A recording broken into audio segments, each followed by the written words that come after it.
From the NBC Theater in Hollywood, we bring you transcribed a drama based on Dostoevsky's intriguing short novel, The Gambler. The theme of the book, Life at the Roulette Table, is one that Dostoevsky could develop with too much accuracy for his own good. He had been around in that league, and his conclusions, both financial and moral, are expertly mirrored in the story of The Gambler, as dramatized by Ernest Kanoy. Hear it now. Mesdames et messieurs, faites vos jeux. Le jeu est fait. Rien ne va plus. 0.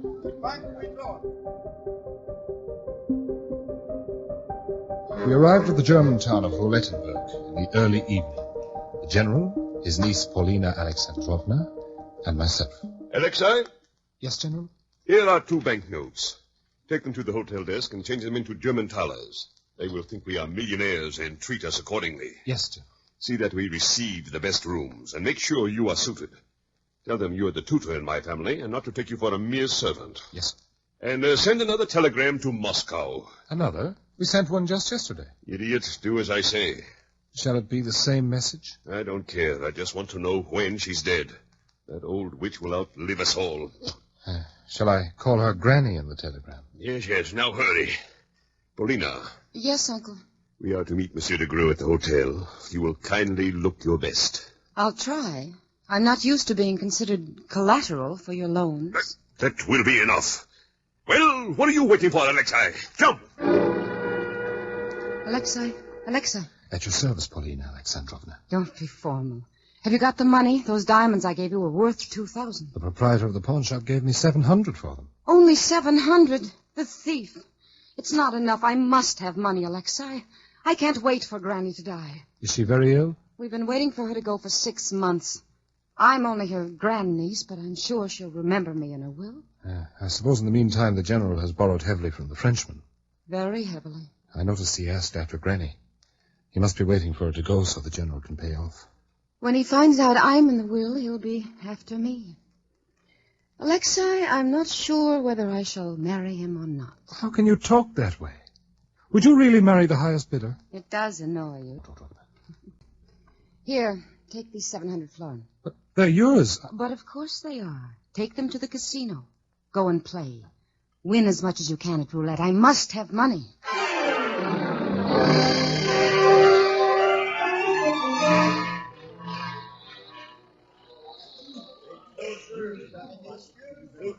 I started with 20 florins uneven. Rien ne va plus. I won, doubled my bet and played again. Again I won, and again. I should have gone away, but a strange sensation arose in me. A sort of defiance of fate. A desire to challenge it and put my tongue out at it. I laid down the largest stake allowed.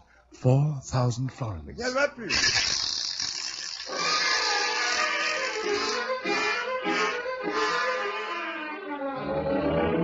I lost. I walked away from the table, stunned. I couldn't even grasp what had happened to me. I only knew I must tell Paulina that her money was gone.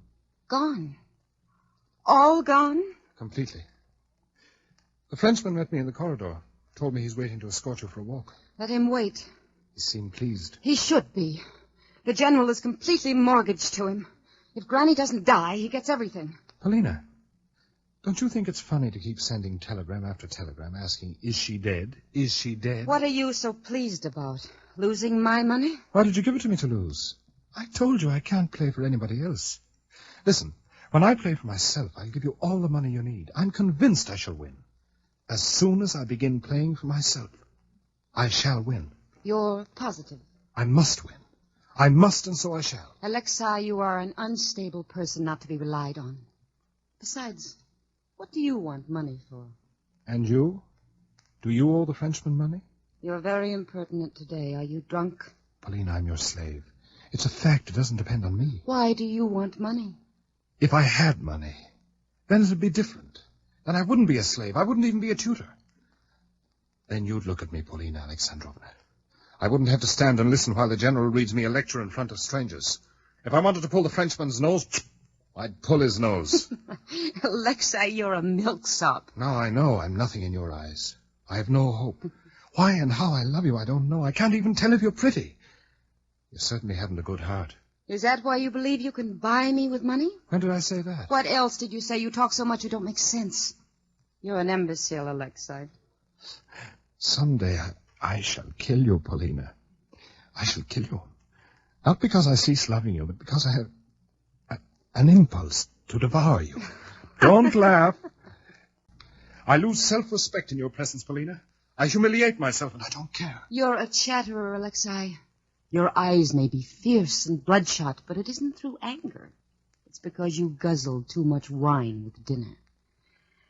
Go away now. You no longer amuse me.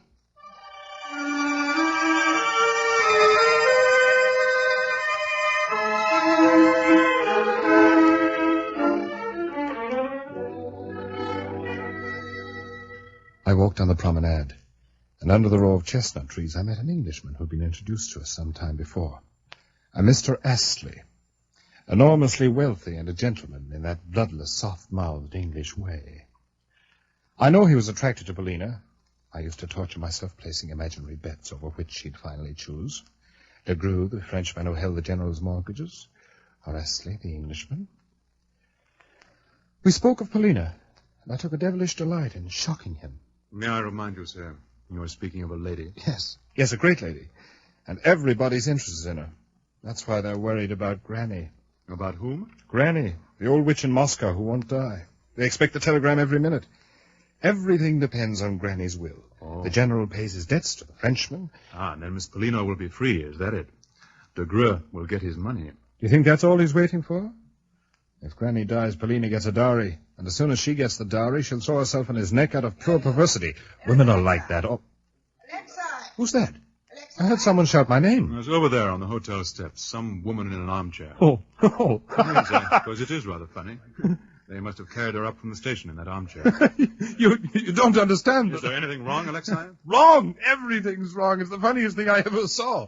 They're waiting for the telegram. Waiting this very minute. But what is it? I don't understand. It's Granny. She's supposed to be in her coffin, but she's here. What?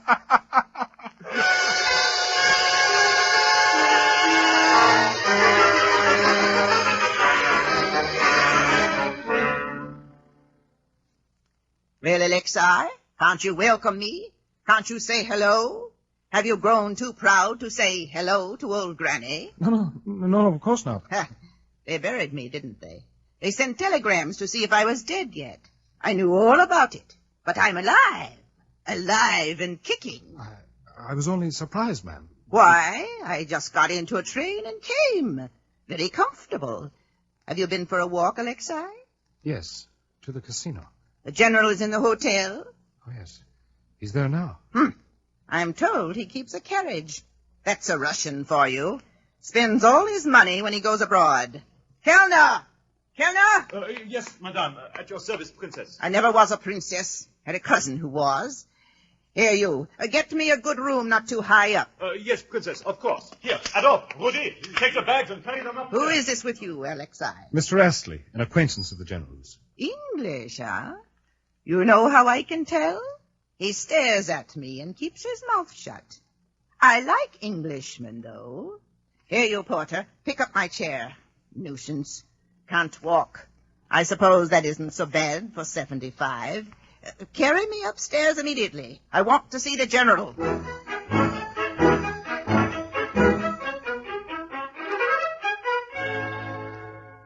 Oh, Granny. Here I am, instead of a telegram. Didn't expect me, did you? But how? Just got on the train and came. What's the railroad for, eh? You all thought I'd be laid out and left you a fortune. Wasted a lot of money on telegrams. Who's this? Monsieur de Greux. Oh, the Frenchman, eh? Oh, enchanté, Madame la Comtesse. Croyez que je suis si enchanté. Et votre santé, mais c'est un miracle. Vous voir ici, moi. Quelle charmante surprise, Madame. In a pig's eye. Granny. I know all about this one. Well, glad to see me. Well, of course. We were so worried. We received such despairing telegrams. You're lying like a peasant caught in a wine cellar. But you shouldn't have come. Your age, your health. Nonsense, as usual. But don't worry, I haven't got anything against you. Well, Paulina, Have you anything to say? How do you do, Granny? Fine, fine. I got fed up with those doctors from the city, so I called in the sexton from St. Nicholas Church. Did me good, too. Gave me a charm. A charm for a serious illness? Best thing in the world. Pretty fancy room you have here. How did you get the money for it? Well, after all, Granny... Everything you have is mortgaged to this Frenchman, isn't it? Oh, Madame, je vous assure que non. Never mind. I know all about it. I'm surprised at you, Granny. My expenses are not beyond my means. They aren't? You must have robbed your own children of every kopeck. And you, their trustee. Why, I protest. Stop sputtering. You'll soil your beard. Where did you lose it all? Roulette? Roulette? In my position? Granny, you must still be sick. You're lying again. I'll bet they can't tear you away from the wheel. I'll take a look today and see what this roulette is like. I'll need somebody to go with me. Si madame me permettra, ça sera un plaisir. Oh, pleasure, huh? You don't have to come jumping around. I'm not going to give you any money, alive or dead. Madame... Come on, lift my chair. But, Granny, you must be tired after your trip. Where are you going? To the casino, idiot. That's what I came for.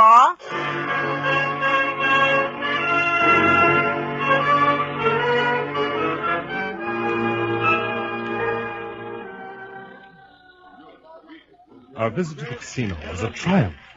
Granny watched with a wild curiosity. She had us push forward to clear a place for her at the table. She asked me abrupt questions in a half-whisper. I explained the manner of betting to her. Red and black, odd and even, high and low. And finally, on the individual numbers. But what about the zero? Well, that means the bank wins everything, Granny. When zero turns up, they take everything up on the table. But suppose I bet on zero. Can I do that? Oh, yes. It pays 35 times what you bet. 35 times? Does it turn up often? 36 chances against it. Nonsense. Zero's the thing. Here, Alexei. Take this money, bet it on zero. But, Granny, zero just turned up. It won't come again for a long time. Just wait a minute. Nonsense. Bet the money. But, Granny, the odds against it are so high that... Poppycock. If you're afraid of the cold, you shouldn't go into the forest. Put down the money. Very well. It's yours, Granny. What's happening, Alexei? What's happening? Wait, Granny. The wheel's stopping now. 36 rouge per repasse. Oh, we've lost again, eh? Bet again, Alexei. But, Granny, you can't... Bet again, you hear me? Sure as I'm alive, I'll sit here till that zero comes up. Bet, Alexei. Bet again.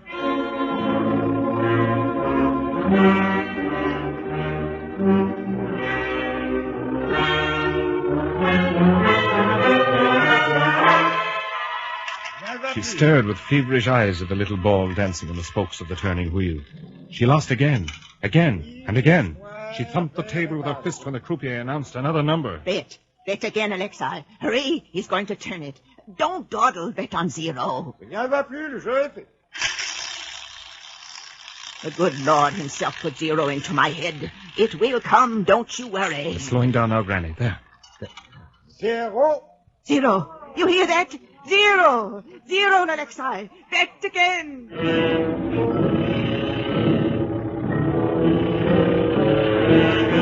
She bet again and again. 3 times in a row the zero turned up.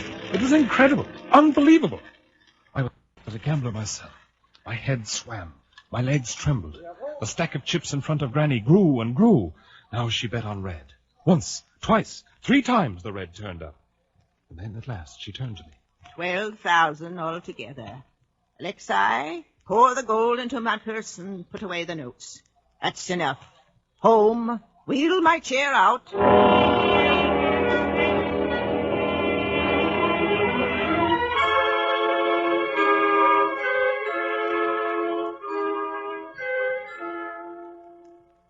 Alexei Ivanovich, how dare you? How dare you? I don't understand, General. What's the matter? You are undertaking to be the guide for this old woman. You know she'll lose everything. She'll gamble away her whole fortune. You've seen how she plays. If she begins to lose, she'll never stop till she gambles away everything. Well, it's her money, General. Her money? Do you realize that you'll ruin the whole family? If she loses her whole fortune, what will become of me, of Paulina? Answer. Herr Ivanovich, I have a message from the princess. From Granny? It's 3 o'clock in the morning. She says she can't sleep. She wants you to meet her immediately. But why? To take her to the casino. She is going back to the roulette wheel. Oh, God have mercy. God have mercy.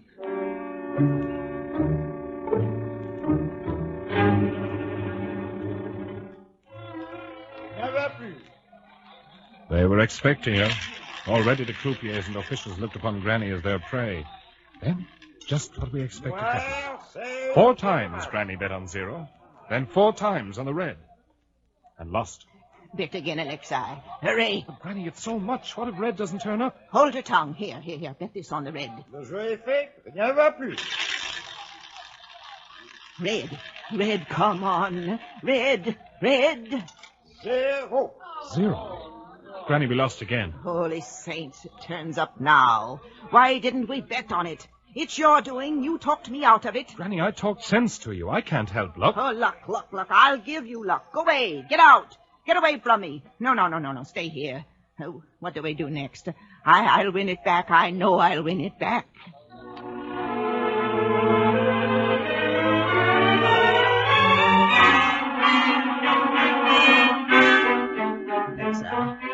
It's all over. Perhaps if we'd bet the last on red. No, I have thrown away 100,000 rubles. I have exactly 50 rubles left. Here, Alexei. They're for you. No, Granny. It's yours. I shall have to borrow to go home to Moscow. That Englishman? Mr. Astley said he'd be glad to make you a loan. Well, Alexei, I want to go home now. My bones ache. Don't be hard on an old fool like me. Verily, God seeks out and punishes pride, even in old age. There's only one thing that comforts me. What's that, Granny? They were waiting for me to die. They wanted my money. Well, it's gone now, and I'm still alive. I'm still alive.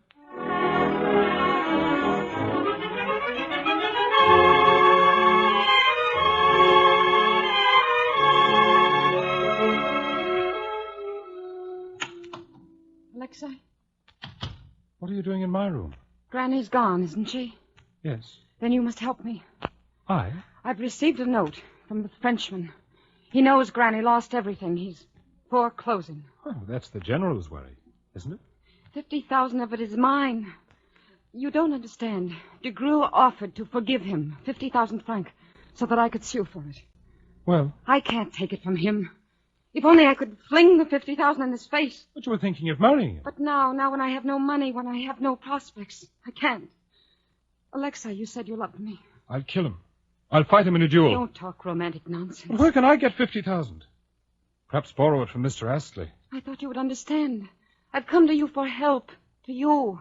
Only to you. Paulina, give me 1 hour. 1 hour. I'll come back, you'll see. Be here. But where are you going? Just wait for me. 1 hour.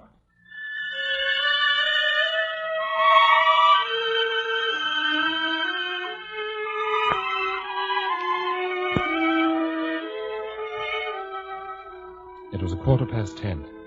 I went into the casino with a confident expectation. I won once, twice, on red. Again on the odd, again on red. I was as though in delirium. I felt chilled with terror, and a shudder made my arms and legs tremble. I felt with horror what was at stake. I bet and lost, again and again, up and down, winning, losing, down to my last coin and up to thousands. Red, black, odd, even, 0, over and over the wheel spun. I was soaked with sweat. I heard nothing, saw nothing, but the whirling wheel and the long rake of the croupier as he slid the chips and gold across the table. Black, red, over and over, madly, blindly, black, red.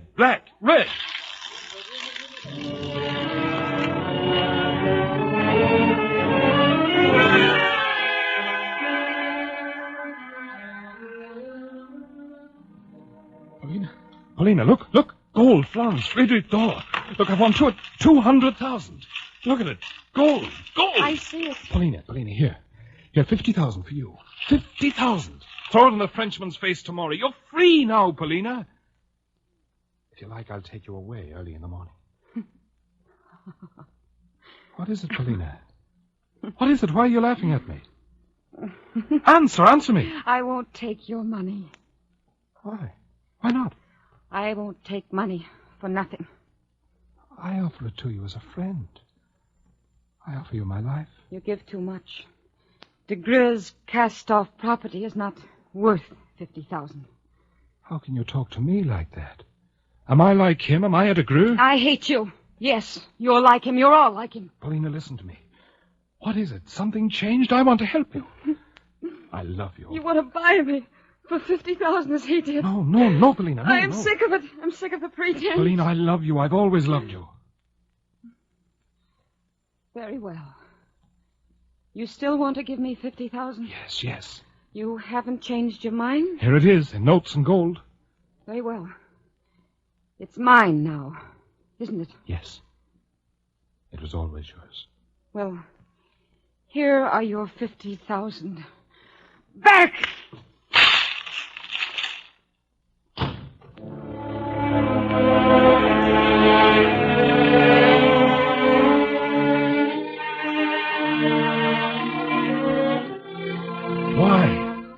What was it?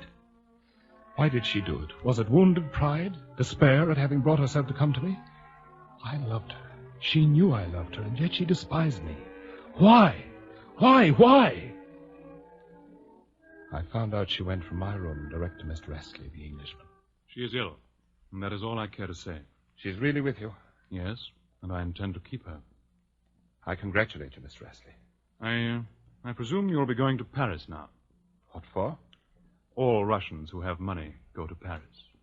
No, I can't leave her. I can't go away. She's ill. She needs me. I intend to take care of her. If you remain here and annoy her, you will answer to me. Good day, sir.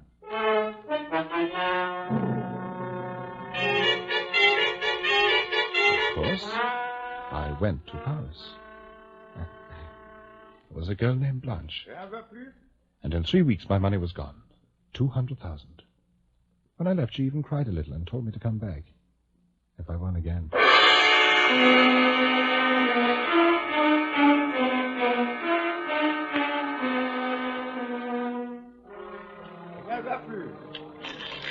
It has been 1 year and 8 months since then. I've been in prison for debt. I've served as a lackey. I've begged and borrowed and stolen. And sooner or later, every coin passes through my hands across the gambling table to the inevitable rake of the croupier. I tremble as I hear the chant. I play for the tiniest stakes, waiting, calculating, standing all day at the wheel and watching. I even dream of playing as if I were grown stiff and wooden, sinking slowly in a foul swamp, waiting, passively, for the ooze to bubble over my mouth and nostrils. I was sitting on a bench in the Hamburg Park when I met Mr. Astley once again. Don't bother telling me your story, Alexei. I know it. I know all the details of your life. That's kind of you. I'm glad to find that you have maintained your independence of spirit. You mean you're really sorry I'm not broken? Tell me, do you intend to give up gambling? I should give it up as soon as As soon as you've won back what you've lost? I thought so. Have you any occupation besides gambling? None. Oh. You've grown rusty, haven't you? Given up your life, your friends, the duties of a man. You've even given up your memories. I remember you as an intense young man, passionate. Now your dreams, your desires, don't rise above red, black, odd, even, and the 12 middle numbers. Why don't you leave me alone? I've forgotten nothing. I'll come back. I'll rise from the dead. You will still be here in 10 years' time. I'll bet on that. I haven't forgotten everything. Where's Paulina? In Switzerland. Don't ask about her. She's left you, huh? I consider her name on your lips a blot on my moral feelings. Then you don't know her. If she's left you, it's for a higher bank account, perhaps a title. What are you? A sugar boiler. Oh, this is disgusting nonsense. She hasn't left me. I came here to find you at her request. What? Yes. She loved you. I can tell you that now, because you are a lost man. You've destroyed yourself. Your life is over. No doubt you're in need of money. Well, here are 10 louis d'or from me. I won't give you any more. You'll gamble it away in any case. Take it, and goodbye.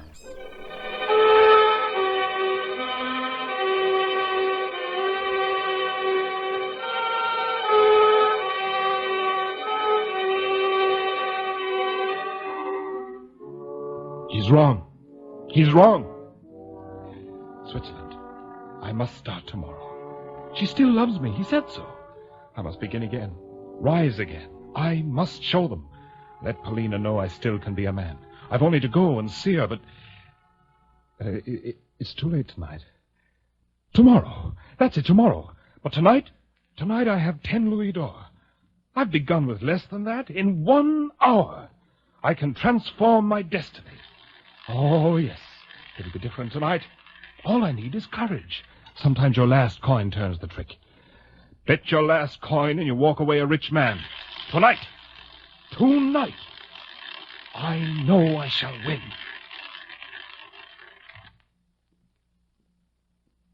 But tomorrow, I know now, within my heart, I'm lost. Tomorrow, it will all be over.